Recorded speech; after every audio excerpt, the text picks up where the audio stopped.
Senator Sean Bell is a senator for New South Wales. He's on the phone and joins you now. Good afternoon, Senator. Thanks for your time. Good afternoon, Stacey Lee. Thanks for having me. Were you surprised when the breakup happened yesterday? Stacey, let me just say, first off, I just want to acknowledge that today is the National Day of Remembrance for the Bondi terror attack victims, and at 7:01 tonight, I hope everyone should pause, reflect and remember, because that's what today should be about. We shouldn't be talking about the chaos and division we've seen today and earlier in the week. And it has been chaotic, it has been divisive, and that's why I wasn't surprised to see what happened last night. And I wasn't surprised because earlier in, just a few days ago, the coalition was saying they opposed the legislation, they opposed the first draft, and then all of a sudden, in a backroom deal late at night, they got together with Labor and they made some significant changes, dropped a brand new piece of legislation before Parliament, shook hands and said, we're going to support this, which was terrible process, terrible practice, because when you rush things through, mistakes get made. And so we were never going to support it. One Nation opposed that. We opposed it on process alone because no one even had time to read it fully, let alone understand it. And so when I saw other senators in other parties voting against it, I was not surprised. I was surprised that this is how it was handled in the first place. I was surprised the Prime Minister only brought Parliament back for one day.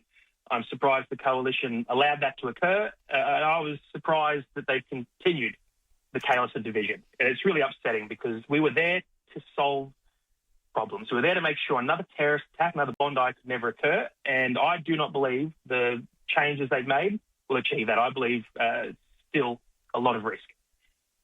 Well, the Treasurer spoke today about the party and about the coalition, rather, and this is what he had to say. And I think the kindest thing you can say about the coalition right now is that it's a smoking ruin. And I think they're paying a price for putting internal politics before public safety this week in the Parliament, and what I think is at least unedifying, but more likely a shameful preference for internal politics. And I've got to admit, I was a bit surprised, Senator, that this was all happening today, as you mentioned, on a day of mourning for the Bondi terror attack. There will be a minute's remembrance tonight, and we'll be honouring that here on 5AA at 6:31 p.m. Adelaide time, so 7 o'clock in Sydney. We'll be honouring that if you're listening to the sports show with Rowie and Timmy G. But I was surprised that this was all happening today as well. Could they not have held off for a day? That's what we're seeing is what happens when political parties are focused on themselves and not on the best interest of Australia. What we see is, again, they obviously forgot why we're there. They forgot we were there to help keep Australians safe, to honour the victims of Bondi, and they started focusing on themselves. And I just want to also add that the Albanese Labor government is not blameless here. I believe a lot of what's happened is a result of their actions.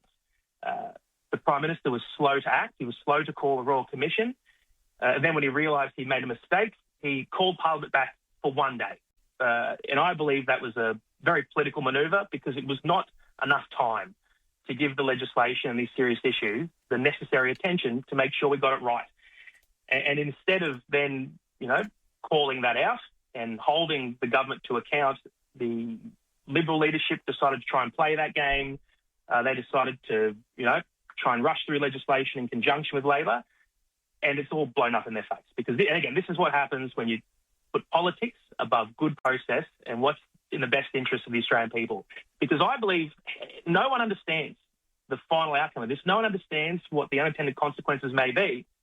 And so I'm concerned that these different groups and radical Islamic terrorist extremists, they could still be loopholes. We've never seen... We had legislation in place that I believe could already have been used. We've seen it be used to deport and deal with some really nasty individuals, yet we've never seen it used to deal with radical Islamic extremism. And so I'm not convinced that the Albanese Labor government has the political will to use this new legislation. We shall see. We shall see, and we shall see if the rushed process they've engaged in will give the people that should be leaving this country a chance to wiggle out of it. What happens now for One Nation? Is this an opportunity for your party to further gain support in the community? And would you consider forming a coalition with the Nationals?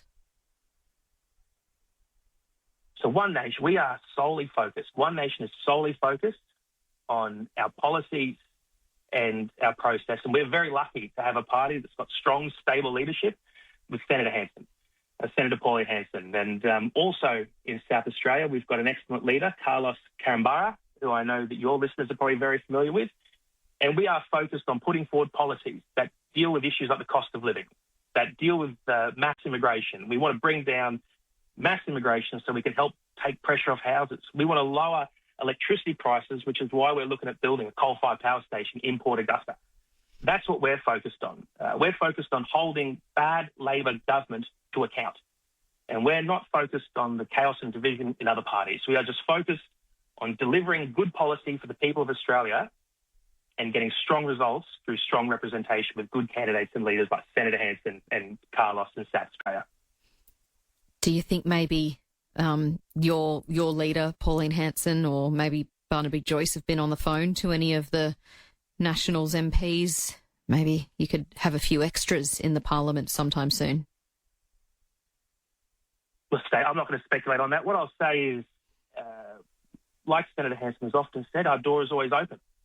So, if there are people out there who care about the country and they're interested in doing what One Nation's been doing and focusing on the politics, focusing on holding bad Labor governments to account, well, our door is always open. But right now, we are not playing politics.